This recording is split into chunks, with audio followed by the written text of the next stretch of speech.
Hey everyone, I'm just on my way home from church this morning. Our pastor did a really good sermon on the Good Samaritan and who are we in that story.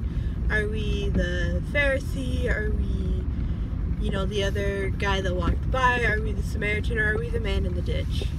And by all true comparisons, honestly, we're the man in the ditch. The man who got half beaten and was almost dead and was stripped of his clothing and everything he owned, because the Samaritan is really in our lives a representation of Jesus and what he does for us. So we were left stripped half naked and beaten almost completely to death in our sins. Like, that is what sin has done to us. And so Christ, being the Samaritan, he came along, he picked us up out of the ditch, he cleaned and bandaged our wounds, and he's the one that took us to a hotel and was like, here, this is to take care of the person in that room, and when I come back, I will pay for any other costs that this does not cover. And so it's really an interesting comparison when you think about it, because we read the Good Samaritan and we're like, oh yeah, I'm totally the Samaritan, I help everybody, but in all honesty, we're not. We judge people by the way they look, by the way they dress, by the type of makeup they wear, how clean is their hair, that kind of stuff. And as Christians, we're not supposed to judge people. We're supposed to use good judgment in choosing our spouse, our friends, our mentors, the people that we decide to keep around us, but we're not supposed to judge the person. And so it's a little different to use discernment versus judging them. It's a fine line. It's a line that I have struggled with. It is a line that every human that has ever walked this earth, besides the good Lord himself, has had to struggle with, because our human nature is like, well, that person doesn't wear as nice a clothing as I do, so I'm not going to bother with them. Or they go, oh, well, that person doesn't drive as nice of a car as I do, so I'm not going to bother with them. And that's being judgmental. Instead, we should say, okay, so maybe that person's car isn't as nice as mine. Maybe their makeup isn't as, on top of it as mine. Whatever it is, but I'm going to give them a chance anyway, because Christ gave me a chance. And if Christ gave me a chance, then who am I to decide, well, I'm not going to give that person a chance? And it was really, it was a conviction for me, because I am actually pretty bad about looking at somebody and going, they don't dress like I do, why do I want to talk to them? Or that person swears a lot, so I don't want anything to do with them.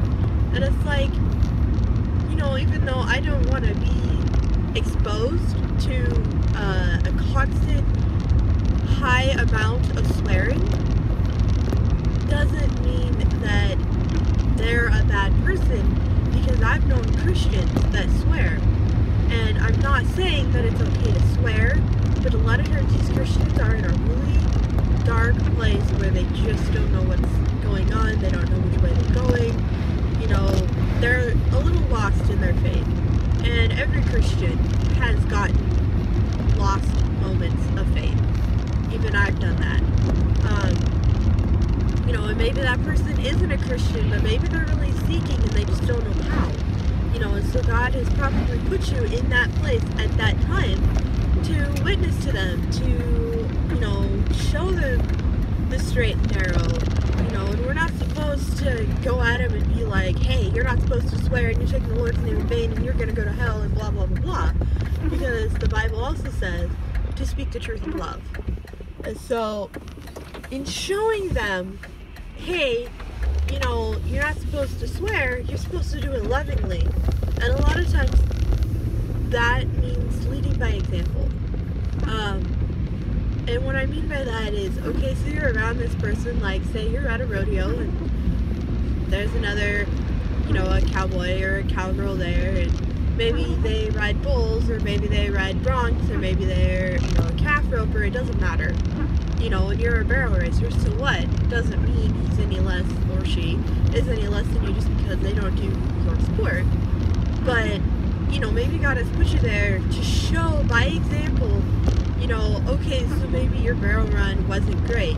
So instead of whining and complaining and cussing and swearing and screaming and yelling about, how bad the footing was, or how, the ground crew didn't rake like they should have, or whatever the issue was, pick yourself up, dust yourself off, and go, okay, this run didn't go as I planned, but, hopefully, prayerfully, with God's help, our next run will be better. And so instead of cussing and swearing, go, okay, how can I improve this run? And that's a huge step right there, because they can look at you and go, that girl had, or that guy, doesn't matter, she had a horrible barrel run. I've flopped in barrels before, completely. Like, if I would have been an athlete, say at track or something, I probably would have fallen on my face.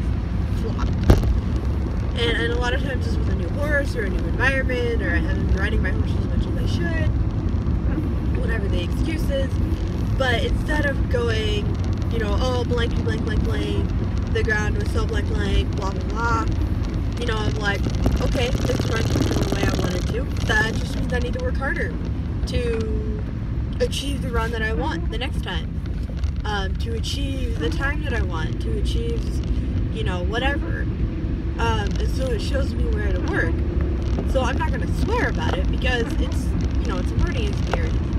And so that's a lot of what I got out of this morning's sermon. And if you look on my Instagram, you can find all of my church notes, all of the Bible verses that we read this morning. You can find our prayer pattern that we went through this week, the people on our prayer list.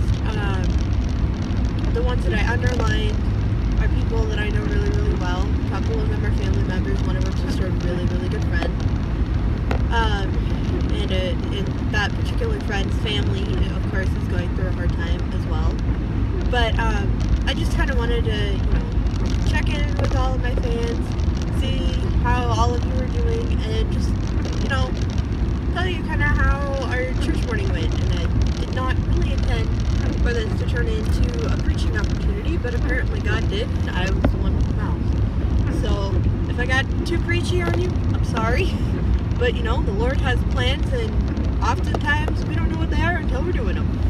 But I'm almost home now, so I'm going to say adios, and I hope you all have a very, very blessed Sunday and a blessed rest of your week.